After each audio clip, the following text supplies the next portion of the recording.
अकेलापन एक ऐसा शब्द जिससे सब घबराते हैं। अगर मैं कहूँ कि आपको अकेले रहना है तो आप परेशान हो जाएंगे, क्योंकि हमें इसकी आदत नहीं है, ना ही हम ऐसा करना चाहते हैं। बदलते जमाने के साथ लोगों का रहन सहन तो बदल ही रहा है, साथ ही जीने का तरीका भी बदल रहा है। कई लोग ऐसे हैं जो किसी मजबूरी में, जैसे नौकरी इत्यादि के कारण अकेले रहते हैं, तो कई लोग ऐसे हैं जो अपनी मर्जी से अकेले रहना पसंद करते हैं, अपने काम को सच्ची लगन से अकेले ही करते हैं। जो लोग अपने मर्जी से अकेले रहते हैं उनमें कुछ अलग ही गुण होते हैं। ऐसे लोग जीवन में सफलता जल्दी हासिल कर लेते हैं। अकेले रहने के फायदे अगर आपने समझ लिया तो समझो आपने पूरी जिंदगी समझ ली। अकेले रहना किसी के लिए वाकई आसान काम नहीं है। अकेले रहने का लेकिन ये भी मतलब नहीं है कि हम अपने घर परिवार मित्रों से दूर रहें। अकेले रहने की भी एक कला है जो आगे आपको इस कहानी में पता चलेगा। अकेले रहने का यहाँ मतलब है एकांत में रहकर अपने काम को, अपने सम्मान को, अपनी प्रतिष्ठा को, अपने अंदर झांकने की कला को, अपने उज्जवल भविष्य को आप कैसे आगे बढ़ा सकते हैं उसके बारे में जानना। हम अकेले रहने के उन 7 अमूल्य गुणों के बारे में भी जानेंगे इस कहानी के माध्यम से। एक व्यक्ति एक गुरु के पास आया और बोला, गुरुदेव, मेरे दुख का कारण क्या है? गुरु बहुत ही बड़े आत्मज्ञानी व्यक्ति थे। गुरु ने कहा, अपने आप को चीजों से चिपका लेना, चीजों को पकड़ लेना और उन चीजों के प्रति आसक्त होकर उसके पीछे भागना ही तुम्हारे दुख का कारण है। उस व्यक्ति ने गुरु को धन्यवाद किया और कहा, गुरुदेव, आपने तो मेरी समस्या का समाधान कर दिया। मैं इतने दिनों से अपनी समस्या का समाधान चाहता था। आपका धन्यवाद गुरुदेव। यह कहकर वह व्यक्ति वहां से जाने लगा।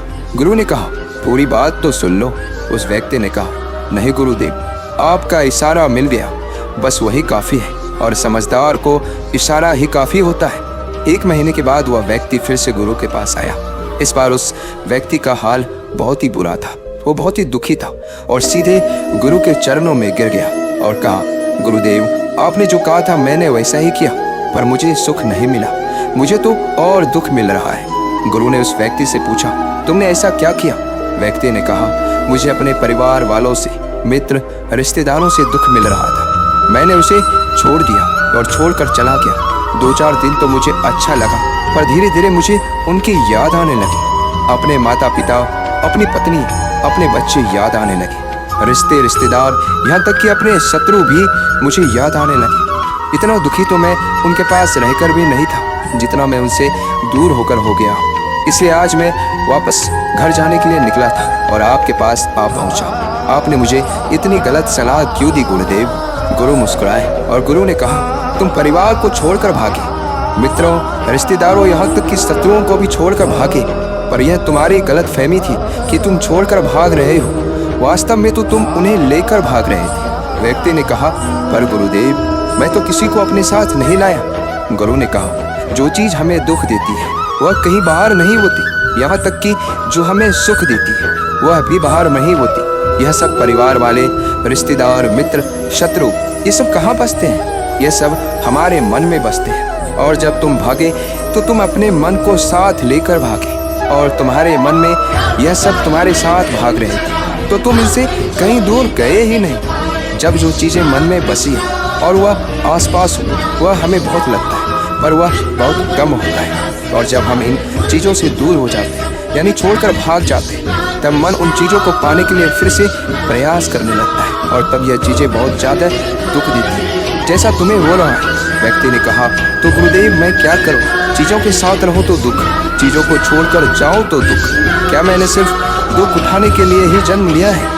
गुरु जोर से हंसे और कहा, यह बात बिल्कुल सत्य है। यहाँ सब सिर्फ दुख उठाने के लिए जन्म लेते हैं, पर यह भी सत्य है कि इन दुखों के पार सुख है, और उन सुख के पार दुख है, फिर सुख और फिर दुख है। जिन चीज़ों में हमें सुख नजर आता है वह दुख देते हैं, और जिनमें दुख नजर आता है वही सुख का कारण बन जाते हैं। उस व्यक्ति ने कहा, गुरुदेव, क्या इस सुख दुख के मायाजाल से बाहर निकलने का कोई रास्ता नहीं है?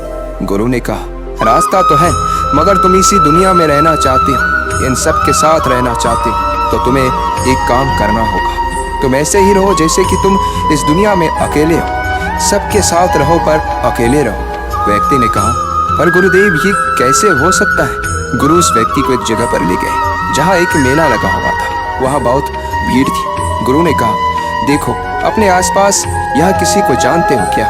व्यक्ति ने कहा, नहीं, यहाँ तो कोई भी मेरी जान पहचान का नहीं है। गुरु ने कहा, क्या तुम यहाँ अकेले हो?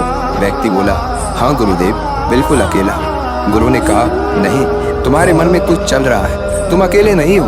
व्यक्ति ने कहा, हाँ, मैं जल्द से जल्द अपने घर जाना चाहता हूँ, अपने पत्नी से, अपने बच्चों से, अपने माता पिता से मिलना चाहता हूँ, अपने मित्रों से मिलना चाहता हूँ, वही मेरे मन में चल रहा है। गुरु ने कहा, अब यह सब भूलकर आंखें बंद कर लो और अपना ध्यान यहाँ होने वाली आवाज़ों पर लगा दो। व्यक्ति ने ऐसा ही किया और जैसे ही उसने अपनी आंखें बंद की और सारा ध्यान वहाँ हो रही आवाज़ों पर लगा दिया, उसे एक अकेलापन, एकांत महसूस हुआ। उसे लगा कि वह इतनी बड़ी भीड़ में भी अकेला है। सभी आवाज़ों के ऊपर ध्यान लगाने के कारण किसी आवाज़ का कोई महत्व नहीं था, बस आवाज़ ही थी और वह था। उसने अपनी आंखें खोली और कहा, गुरुदेव, यहाँ तो मैं बिल्कुल अकेला हूँ, सब है पर कुछ नहीं है। गुरु ने कहा, बस इसी तरह अकेले होना है, तुम रहो सबके साथ, भीतर से लेकिन अकेले रहो, साथ में सब हो पर मन में कोई ना हो।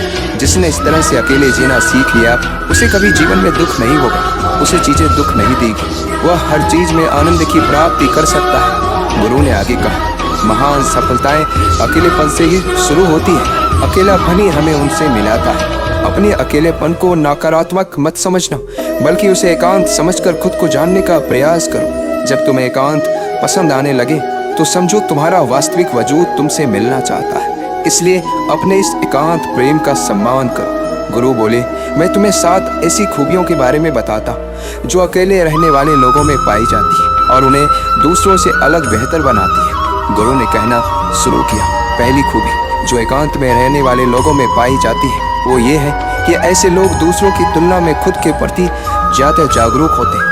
वो खुद के स्वभाव और आचरण के बारे में ज़्यादा गहराई से जानते हैं। ऐसा इसलिए होता है क्योंकि जब हम अकेले होते हैं तो हमें खुद के बारे में सोचने का काफ़ी समय मिल जाता है, जिससे हम खुद के व्यवहार को अच्छे से समझ पाते हैं। एकांत में रहने वाले लोग खुद की कमजोरी और ताकत को भी अच्छे से जान पाते हैं, जिससे वो दूसरे लोगों की तुलना में किसी भी खराब परिस्थिति का सामना ज़्यादा अच्छे से कर सकते हैं। गुरु ने कहा, अकेले रहने वाले लोगों की दूसरी खूबी है कि ये सकारात्मक सोच वाले लोग होते हैं। देखो, जब बहुत से लोग हमारे साथ होते हैं तो वहाँ एक दूसरे से तुलना, जलन, घमंड, लालच जैसे को विचार अपने आप ही मन में आने लगते हैं। फिर इंसान इन विचारों के बस में आकर उल्टे सीधे काम करने लगता है। हालांकि ऐसा नहीं है कि एकांत में रहने वाले लोगों के मन में ये विचार नहीं आते, लेकिन क्योंकि वो अकेले हैं इसलिए दूसरों से तुलना, जलन, घमंड जैसे विचार उनके मन में दूसरों की तुलना में थोड़ा कम आते हैं। साथ ही अकेले रहने की वजह से उन्हें खुद के बारे में सोचने का ज़्यादा समय मिलता है, जिससे वो अपने नकारात्मक विचारों को पहचान कर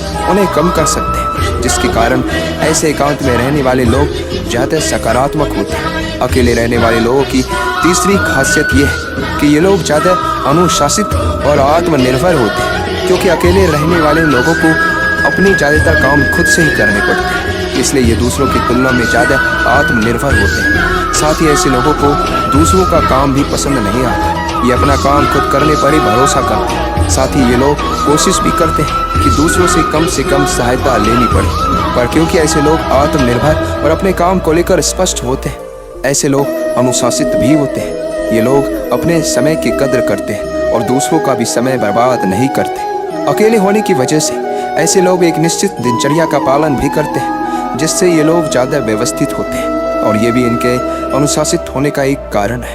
गुरु ने आगे कहा, अकेले रहने वाले लोगों की चौथी खासियत ये है कि ये लोग किसी भी चीज़ के बारे में बड़ी बारीकी से और गहराई में जाकर सोच सकते हैं। अकेले रहने वाले लोगों की ये सबसे बड़ी खासियत होती है, इसलिए जितने भी लेखक, कवि और बड़े बड़े काव्यों के रचयिता हैं, उन सभी को एकांत में रहना पसंद था, क्योंकि जब कोई व्यक्ति एकांत में होता है तो अपने अंदर की आवाज़ सुन पाता है। जितने भी बड़े आविष्कार हुए हैं उन सब की शुरुआत एकांत में हुई थी, क्योंकि एकांत में रहकर ही किसी भी चीज़ के बारे में बड़ी बारीकी से सोचा और समझा जा सकता है। गुरु ने कहा, एकांत में रहने वाले लोगों की 5वीं खूबी यह है कि इनका व्यक्तित्व सबसे अलग हटकर होता है। वो लोग ज़्यादातर दूसरे लोगों के साथ रहते हैं, ये अकेले रह ही नहीं पाते, वो कितनी भी कोशिश करें, लेकिन जाने अनजाने में सही, लेकिन दूसरे के व्यक्तित्व का कुछ हिस्सा उनके अंदर आ ही जाता है। दूसरों की आदतें, दूसरों के विचार उनके अंदर प्रवेश कर ही जाते हैं, जिससे उनके व्यक्तित्व में वो अनूठापन,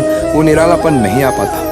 उनका व्यक्तित्व कई सारे लोगों के साथ व्यक्तित्व का मिश्रण होता है, पर क्योंकि एकांत में रहने वाले लोग अपना ज़्यादातर समय अपने साथ बिताते हैं, इसलिए ये दूसरों की बातें और विचारों से बहुत ही कम प्रभावित होते हैं। इनके अपने जीवन को जीने के खुद बनाए नियम और कायदे होते हैं, जिनका ये पालन करते हैं। ये किसी से भी आसानी से प्रभावित नहीं होते, इसलिए ऐसे लोगों की शख्सियत सबसे हटकर सबसे अलग होती है। इसलिए इनके व्यवहार में एक अलग ही निरालापन होता है, जो किसी दूसरे व्यक्ति को भी पसंद आ सकता है और नहीं भी। गुरु बोले, छठी खासियत जो एकांत में रहने वाले लोगों में होती है, ज़्यादा लोगों से अपने संबंध नहीं बनाते, लेकिन यह जितने भी लोगों से संबंध बनाते हैं सच्चे दिल से बनाते हैं। ऐसे लोगों के बहुत ही कम दोस्त होते हैं, लेकिन जितने भी होते हैं ये उनसे अपनी दोस्ती पूरी ईमानदारी से निभाने की कोशिश करते हैं। अक्सर लोगों को ये लगता है कि एकांत में रहने वाले लोग बहुत कम बात करते हैं, लेकिन उनसे पूछिए जिनसे ये दिल से जुड़े होते हैं, उनसे ये कितनी बातें करते हैं। वैसे लोग इन्हें अपना मान लेते हैं और वो इनके सामने अपने पूरे दिल की बात रख देते हैं। अकेले रहने वाले लोग बहुत ही कम लोगों के साथ संबंध रखते हैं, लेकिन ज़रूरत पड़ने पर वो अपनी तरफ से पूरी मदद करने के लिए तैयार रहते हैं। इसलिए इनके रिश्ते कम लोगों से तो होते हैं, लेकिन जिनके साथ भी होते हैं बहुत मजबूत होते हैं। अगली खासियत, अकेले रहने वाले लोग मानसिक तौर पर और भावनात्मक रूप से मजबूत होते हैं, क्योंकि उन्हें पता होता है कि अगर कोई समस्या उनके ऊपर आती है तो उन्हें अकेले ही उन समस्या से निपटना पड़ेगा। ऐसा बार बार करने से उनके अंदर खुद के प्रति आत्मविश्वास बढ़ जाता है, और आत्मविश्वास एवं आत्मसम्मान के बनने से वो मानसिक और भावनात्मक तौर पर और मजबूत होते चले जाते हैं, और ये मान लेते हैं कि कोई भी ऐसी समस्या नहीं है जिससे वो अपनी दृढ़ इच्छा शक्ति के दम पर हरा ना सके, और यही एक सोच उन्हें दूसरों से अलग बनाती है। इतना कहने के बाद गुरु चुप हो गए। उस व्यक्ति ने कहा, गुरुदेव आपकी सारी बात तो ठीक है, लेकिन ये कब कहा जा सकता है कि अकेलापन एक वरदान है। ये सुनकर गुरु ने कहा, अकेलापन हमेशा से ही एक वरदान रहा है, अगर हम उस समस्या को पूरी सकारात्मकता के साथ उपयोग कर पाए तो। क्योंकि जब हम दुनिया के लोगों के साथ होते हैं तब हम भीड़ का हिस्सा होते हैं, लेकिन जब हम अकेले होते हैं तब हम खुद के साथ होते हैं। जब हम खुद के साथ होते हैं तभी हम अपने समय का सदुपयोग, खुद का आकलन, खुद के शौक, सभी बातों पर अच्छे से ध्यान दे सकते हैं, अपनी कमजोरियों पर भी काबू पा सकते हैं, और ऐसा कह सकते हैं कि सच में अच्छाई की राह और इंसानियत की मंजिल भी पा सकते हैं। उस व्यक्ति को गुरु की बात समझ आई और वह गुरु को धन्यवाद कहकर चला गया। जिन चीज़ों को हम पाना चाहते हैं वो तब तक हमें दुख देती है जब तक कि हम उसे पा ना लें। जब हम उसे पा लेते हैं तब वह फिर से हमें दुख देती है कि वह कहीं हमसे छूट ना जाए, और जब वह हमसे छूट जाती है तो फिर से हमें दुख देती है। उसके जाने का दुख तो बहुत गहरा होता है। जीवन भर हम एक चीज़ को पकड़ते हैं, फिर दूसरी चीज़ को पकड़ते हैं, तीसरी चीज़ को पकड़ते हैं, और पीछे की चीज़ों को विदा करते रहते हैं। इसी तरह हम सुख पकड़ते हुए दुख को पकड़ते चलते हैं। पर जिस व्यक्ति ने अकेले रहना सीख लिया, वह परिवार में, समाज में सब कुछ करते हुए आनंद की प्राप्ति करते हैं। सारे कार्यों को पूरा करते हुए सुख से जीता है, आनंद से जीता है।